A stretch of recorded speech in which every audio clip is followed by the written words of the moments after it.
Hi ಎಲ್ಲರಿಗೂ ನಮಸ್ಕಾರ. ನಿಮ್ಮ ಜೊತೆ ಖುಷಿ ವಿತ್ ಲೈಫ್. ನಾನಿವತ್ತು ನಿಮ್ಮ ಜೊತೆ ಶೇರ್ ಮಾಡ್ತಿರೋ ವಿಷಯ ಬಂದು ಶುಕ್ರವಾರದ daily log actually. So as usual ಬೆಳಗ್ಗೆ ಬೇಗ ಎದ್ದು ಅಂತಂದರೆ 4:30 ಅಷ್ಟೊತ್ತಿಗೆಲ್ಲ ಎದ್ದು ಮನೆ ಹೊರಗಡೆ ಎಲ್ಲ ಕ್ಲೀನ್ ಮಾಡಿ ಅಂದರೆ ಹೊಸ್ಲೆಲ್ಲ ತೊಳೆದು ರಂಗೋಲೆ ಬಿಟ್ಟು ಅದಾದಮೇಲೆ ಪೂಜೆ ಮಾಡೋ ಪ್ರೊಸೆಸ್ ನಡೆಯುತ್ತೆ. ಬಟ್ ನಾನು ಆಲ್ರೆಡಿ ಸ್ನಾನ ಮಾಡ್ಕೊಂಡಿದ್ದೆ. ಸ್ನಾನ ಮಾಡಿಕೊಂಡು ಹೊರಗಡೆ ಬಂದೆ. ಹೇಳಿದ್ನಲ್ಲ ನನ್ನ ಕತ್ಲೆ ಇದ್ದರೆ ಹೊರಗಡೆ ಹೋಗಲ್ಲ ಸ್ವಲ್ಪ ಹಾಗೆ ಅಂದ್ಬಿಟ್ಟು. ಸೊ ಆ ಥರ ಸ್ನಾನ ಎಲ್ಲ ಮುಗಿಸಿ ಇಲ್ಲಿ ತನಕ ಸ್ವಲ್ಪ ಬೆಳಕಾಗಿತ್ತು, ಅಂದರೆ ಒಂದು 5 o'clock ಅರೌಂಡ್ 5 o'clock ಆಗಿತ್ತು. ಸೊ ಆಗ ಹೊರಗಡೆ ಲೈಟ್ ಆನ್ ಮಾಡಿ ಹೊರಗಡೆ ಎಲ್ಲ ಹೊಸ್ಲೆಲ್ಲ ತೊಳೆದು ಮತ್ತು ನೆಲ ಎಲ್ಲ ತೊಳೆದು ಅದಾದಮೇಲೆ ರಂಗೋಲಿ ಬಿಟ್ಟು ನೆಕ್ಸ್ಟು ಒಳಗಡೆ ಬಂದು ಮನೆ ಕೆಲಸನ ಮುಗಿಸ್ಕೋಬೇಕಾಗಿತ್ತು. ಸೊ ರಂಗೋಲಿ ಬಿಟ್ಟಾಯಿತು. ಬಟ್ ಅದು ಯಾಕೋ ಕಾಣಿಸ್ತಾನೆ ಇರಲಿಲ್ಲ. ಏನಕ್ಕೆ ಅಂತಂದರೆ, ಕಾಣಿಸ್ತಾ ಇದೆಯಾ ನೋಡ್ತಾ ಇದ್ದೀರಲ್ವಾ, ರಂಗೋಲಿ ಬಿಟ್ಟು ಸ್ವಲ್ಪ ಒದ್ದೆ ಆಗಿಬಿಟ್ಟಿತ್ತು. ನೀರ ಹತ್ರ ಏನೋ ಟಚ್ ಆಗಿಬಿಟ್ಟು ಒದ್ದೆ ಆಗಿಬಿಟ್ಟಿತ್ತು. ಬರ್ತಾನೆ ಇರಲಿಲ್ಲ ಕರೆಕ್ಟಾಗಿ. ಹೆಂಗೋ ಮ್ಯಾನೇಜ್ ಮಾಡಿ ಫೈನಲಿ ಬಿಟ್ಟೆ. ಬಿಸಿಲಿಗೆ ಇಡಬೇಕು ಇವತ್ತು ಅಂತ ಅಂದ್ಕೊಂಡೆ. ಸ್ವಲ್ಪ ಎಲ್ಲೋ ನೀರು ತಾಕಿದೆ, ಗೊತ್ತಿಲ್ಲ ಎಲ್ಲಿ ಅಂತ. ಸೊ ಸ್ವಲ್ಪ ಹಾಗಾಗಿ ಕೈಗೆ ಬರ್ತಾನೆ ಇರಲಿಲ್ಲ. ಎಷ್ಟು ಹೇಳಿದ್ರು ನೋಡ್ತಾ ಇದ್ದೀರಲ್ವ, ನೀಟಾಗಿ ಲೈನೇ ಫಾರ್ಮ್ ಆಗ್ತಿರಲಿಲ್ಲ. ಆಮೇಲೆ ಸ್ವಲ್ಪ ಡ್ರೈ ಇದ್ದಿದ್ರೆ ಚೆನ್ನಾಗಿ ಬರ್ತಿತ್ತು. ಏನು ಮಾಡೋಕ್ಕಾಗಲ್ಲ, ಬಿಟ್ಟೆ. ಅದರಲ್ಲಿ ಅಡ್ಜಸ್ಟ್ ಮಾಡ್ಕೊಂಡು ಬಿಟ್ಟು ಫೈನಲಿ ರಂಗೋಲಿನ ಮುಗಿಸ್ಬೇಕಾಗಿತ್ತು. ಏನೂ ಮಾಡೋಕ್ಕಾಗಲ್ಲ, ಯಾಕಂತಂದರೆ ಅಷ್ಟೊತ್ತಲ್ಲಿ ಎಲ್ಲಿ ಹೋಗ್ತಾ ಇರೋದು ಅಲ್ವಾ. ಸೊ ಹಾಗಾಗಿ ಇರೋದ್ರಲ್ಲಿ ಅಡ್ಜಸ್ಟ್ ಮಾಡಿ ಮಾಡಬೇಕು ಅಂತ ಅಂದ್ಬಿಟ್ಟು ಈ 5 ಚಿಕ್ಕ ರಂಗೋಲಿ, ನಾನು ಹೇಳಿದ್ದೆ ಅಲ್ಲ ಮೊದಲೇ ನಿಮಗೆ ಒಂದು ಲಾಸ್ಟ್ ವಿಡಿಯೋದಲ್ಲಿ ಹೇಳಿದ್ದೆ, ನಂಗೆ ಜಾಸ್ತಿ ಅಷ್ಟೊಂದು ರಂಗೋಲಿ ಎಲ್ಲ ಬಿಡೋಕ್ಕೆ ಬರೋದಿಲ್ಲ. ಸೊ ಹಾಗಾಗಿ ಚಿಕ್ಕ ರಂಗೋಲಿನೇ ಬಿಟ್ಟೆ. ಅದು ಕಾಣಿಸ್ತಾನೆ ಇರಲಿಲ್ಲ ಕರೆಕ್ಟಾಗಿ. ಅದಕ್ಕೋಸ್ಕರ ಈ ಒಂದು ರೆಡ್ ರಂಗೋಲಿ ಇರುತ್ತಲ್ವ, ಅದರಲ್ಲಿ ನೀಟಾಗಿ ಲೈನ್ ಫಾರ್ಮ್ ಮಾಡಿದೆ. ಆವಾಗ ಸ್ವಲ್ಪ ನೋಡ್ಬೋದು ಅಂತ ಅನ್ನಿಸ್ತು. ಅದಕ್ಕೆ ಫಸ್ಟ್ ಏನು ಮಾಡಬೇಕು ಅಂತಂದರೆ ರಂಗೋಲಿ ಪೌಡ್ರನ್ನ ಬಿಸಿಲಿಗೆ ಇಡಬೇಕು ಅಂತ ಡಿಸೈಡ್ ಮಾಡಿದೆ. ಯಾಕಂತಂದರೆ ನೀರೆಲ್ಲ ಚೆಲ್ಲಿದೆ. ಬೈ ಮಿಸ್ ಆಗಲಿಲ್ಲ ಅಂದರೆ ಬೇರೆ ತೊಗೋಬೋದು.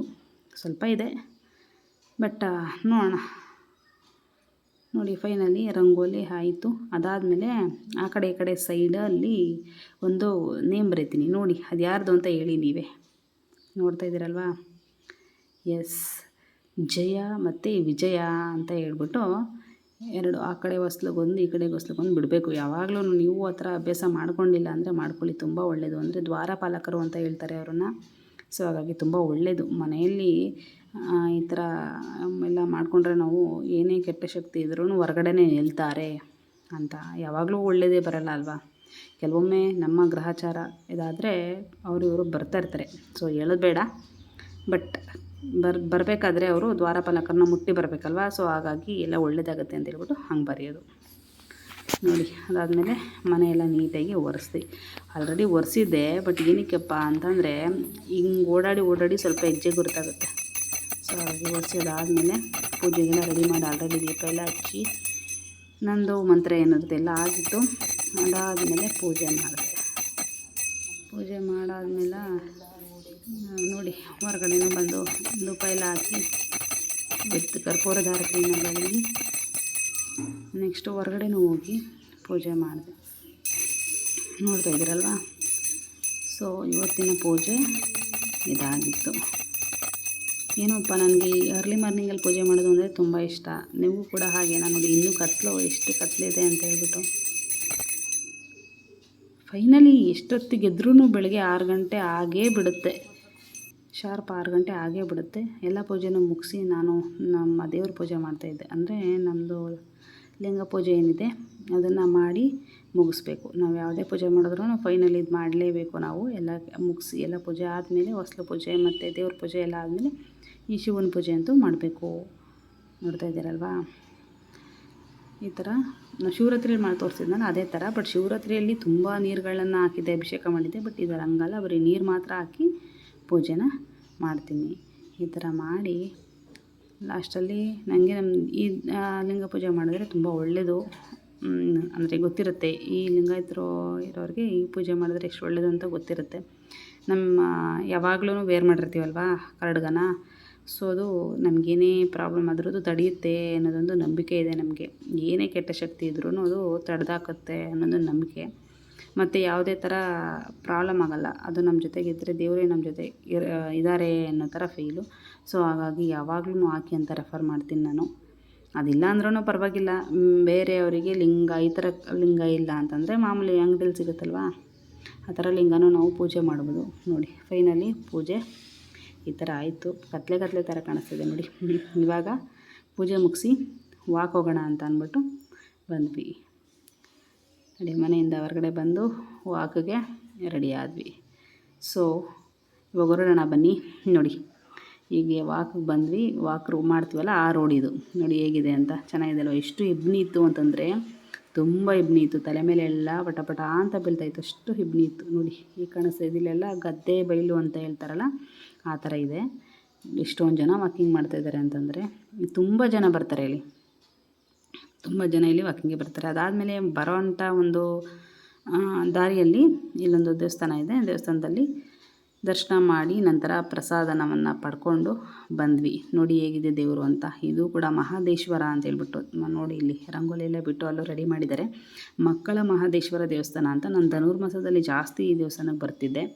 ಸೊ ಇವತ್ತು ವಾಕಿಂಗ್ ಮಾಡ್ಕೊಂಡು ಬಂದ್ವಲ್ಲ, ಶುಕ್ರವಾರ ಆಗಿರೋದ್ರಿಂದ ಈ ದೇವಸ್ಥಾನ ಓಪನ್ ಆಗಿತ್ತು. ಸೊ ಹಾಗಾಗಿ ದರ್ಶನ ಮಾಡ್ಕೊಂಡು ಬಂದ್ವಿ. ಬರೋ ದಾರಿಯಲ್ಲಿ ಮತ್ತೆ ಒಂದು ಎಳಚಿ ಹಣ್ಣಿನ ಮರ ಸಿಕ್ತು. ಅಂದರೆ ತುಂಬ ಹರಡ್ಕೊಂಡಿತ್ತು. ಅದು ಚಿಕ್ಕದಾಗಿರಲಿಲ್ಲ, ದೊಡ್ಡದಾಗಿತ್ತು ಮರ, ಬಟ್ ಹರಡ್ಕೊಂಡಿತ್ತು, ಕೈಗೆ ಎಟ್ಕೋ ಥರ. ಸೊ ಅಲ್ಲಿ ನೋಡಿದ್ವಲ್ಲ, ತಡಿ ಒಂದು ಸಲ ತೆಗಿಯೋಣ, ಫ್ರೂಟ್ಸ್ಗಳನ್ನ ಕಿತ್ಕೊಳ್ಳೋಣ, ಎಳಚಿ ಹಣ್ಣನ್ನು ಅಂದ್ಬಿಟ್ಟು ಬಂದ್ವಿ. ಚೆನ್ನಾಗಿತ್ತು ಎಕ್ಸ್ಪೀರಿಯೆನ್ಸು. ಮುಳ್ಳಿತ್ತು, ಹುಷಾರಾಗಿ ತೆಗಿಬೇಕು. ಬೈ ಮಿಸ್ ನೀವೇನಾದರೂ ಕೇಳ್ತೀನಿ ಅನ್ನೋದಾದರೆ ಹುಷಾರಾಗಿ ತೆಗೀರಿ. ನಾನೇ 2 ಸಲ ಕೈ ಚುಚ್ಚಿಸ್ಕೊಂಡೆ. ನೋಡ್ತಾ ಇದ್ದೀರಲ್ವಾ ಎಷ್ಟೊಂದು ಹಣ್ಣು ತೆಗೆದ್ವಿ ಅಂತಂದರೆ ಸಿಕ್ಕಾಬಿಟ್ಟೆ ಹಣ್ಣು ಕಿತ್ವಿ. ಚೆನ್ನಾಗಿತ್ತು ಅದು ಮಾತ್ರ. ನೋಡಿ ಎಷ್ಟು ಚೆನ್ನಾಗಿ ಕಾಣಿಸ್ತಿದೆ, ನಿಮ್ಮ ಕಣ್ಣಿಗೆ ಕಾಣಿಸ್ತಿದೆಯಲ್ವಾ? ಈ ಥರ ಎಲ್ಲರೂ ಸಿಗುತ್ತಾ? ನೀವೇ ನೋಡಿ, ಹೌದಲ್ವ? ಸೊ ಇದಾಗಿತ್ತು ಇವತ್ತಿನ ಈ ವಿಡಿಯೋ. ಮತ್ತು 4 ಗಂಟೆಗೆ ಎದ್ದು ಏನಕ್ಕಪ್ಪ ಪೂಜೆ ಮಾಡಬೇಕು ಅಂತಂದರೆ, ಆ ಟೈಮಲ್ಲಿ ಬ್ರಾಹ್ಮಿ ಮುಹೂರ್ತ ಅಂತ ಹೇಳ್ತೀವಿ ಅದನ್ನು. ಈ ಬ್ರಾಹ್ಮಿ ಮುಹೂರ್ತದಲ್ಲಿ ಪೂಜೆ ಮಾಡಿದ್ರೆ ತುಂಬ ಒಳ್ಳೆಯದು. ಅಂತಂದರೆ ಯೂನಿವರ್ಸ್ ನಮಗೆ ಹತ್ತಿರವಾಗಿರ್ತಾರೆ, ತುಂಬ ಹತ್ತಿರವಾಗಿರ್ತಾರೆ. ನಮ್ಮ ಸಬ್ಕಾನ್ಷಿಯಸ್ ಮೈಂಡ್ ಅಂತ ಇರುತ್ತೆ. ಆ ಸಬ್ಕಾನ್ಷಿಯಸ್ ಮೈಂಡಲ್ಲಿ ನಾವೇನೇ ನಮಗೆ ಬೇಕು ಅಂತ ಅಂದ್ಕೊಂಡ್ರೂ ಅದು ಸಿಗುತ್ತೆ ಅನ್ನೋದೊಂದು ನಂಬಿಕೆ. ಸೊ ಹಾಗಾಗಿ ನಾನು ಮಾತ್ರ ಯೂನಿವರ್ಸ್ ಅಂದರೆ ಬ್ರಾಹ್ಮಿ ಮುಹೂರ್ತದಲ್ಲಿ ಜಾಸ್ತಿ ಪೂಜೆ ಮಾಡೋಕ್ಕೆ ತುಂಬ ಇಷ್ಟಪಡ್ತೀನಿ. ನಿಮಗೂ ಕೂಡ ಅದನ್ನೇ ಸಜೆಸ್ಟ್ ಮಾಡ್ತೀನಿ. ನಿಮಗೂ ಯಾರಾದರೂ ಲೈಫಲ್ಲಿ ಏನಾದ್ರು ಅಚೀವ್ ಮಾಡಬೇಕು ಅಥವಾ ನಾನು ಏನಾದ್ರು ಪಡ್ಕೋಬೇಕು ಅನ್ನೋದಿದ್ದರೆ ಖಂಡಿತವಾಗ್ಲೂ 4 ಗಂಟೆಗೆ ಎದ್ದು ಪೂಜೆ ಮಾಡಿ. ಪೂಜೆ ಮಾಡೋಕ್ಕಿಂತ ಹೆಚ್ಚಾಗಿ ಪ್ರೇ ಮಾಡಬೇಕು. ಮೀನ್ಸ್ ಮೆಡಿಟೇಷನ್ ಮಾಡ್ಬೋದು. ಕೆಲವು ಟೈಪ್ ಆಫ್ ಪೂಜೆ ಒಂದೊಂಥರ ಇರುತ್ತೆ. ನಾವು ಇದೇ ಥರ ಮಾಡಿ ಗಂಧ ಕಡಿನೇ ಬೆಳಗಿ ಅಂತ ನಾವು ಹೇಳೋಕ್ಕಾಗಲ್ಲ. ಅವ್ರವ್ರದ್ದೇ ಒಂದು ಪಾರ್ಟ್ ಆಫ್ ಏನೋ ಒಂದು ಅವ್ರವ್ರದ್ದು ರಿಲಿಜಿಯನ್ ಬೇರೆ ಇರುತ್ತಲ್ವ. ಸೊ ಹಾಗಾಗಿ ಹೇಳ್ತಾ ಇದ್ದೀನಿ. ಸೊ ನೀವು ಕೂಡ ನಿಮ್ಮದು ಸಬ್ಕಾನ್ಷಿಯಸ್ ಮೈಂಡಲ್ಲಿ ಏನು ನಿಮ್ಗೆ ಬೇಕು ಅನಿಸ್ತಾ ಇರುತ್ತೆ ಅದು ಖಂಡಿತವಾಗ್ಲೂ ಸಿಗುತ್ತೆ. ಬಟ್ ಯಾವ ಟೈಮಲ್ಲಿ ಟ್ರೈ ಮಾಡ್ಬೇಕು ನೀವು ಅಂತಂದರೆ 4:30 ಅಥವಾ ನಿಮಗೆ 4 ಆಗಿಲ್ಲ ಅಂತಂದ್ರೂ ಅಟ್ಲೀಸ್ಟ್ 6 ಒಳಗಡೆ 6:30 ಒಳಗಡೆ ನೀವು ಖಂಡಿತ ಪ್ರೇ ಮಾಡ್ಕೋಬೋದು. ಎಲ್ರಿಗೂ ನಾವು ಏನು ಅಂದ್ಕೊಂಡಿರ್ತೀವಿ ಸಿಗುತ್ತೆ ಅಂತ ಹೇಳ್ತಾ ಇವತ್ತು ಈ ವಿಡಿಯೋನ ಇಲ್ಲಿಗೆ ಸ್ಟಾಪ್ ಮಾಡ್ತೀನಿ. ಧನ್ಯವಾದಗಳು. ವಿಡಿಯೋ ಇಷ್ಟ ಆದರೆ ಲೈಕ್ ಮಾಡಿ, ಶೇರ್ ಮಾಡಿ ಮತ್ತು ಸಬ್ಸ್ಕ್ರೈಬ್ ಮಾಡ್ಕೊಂಡು ವಿಡಿಯೋನ ನೋಡಿ. ಧನ್ಯವಾದಗಳು.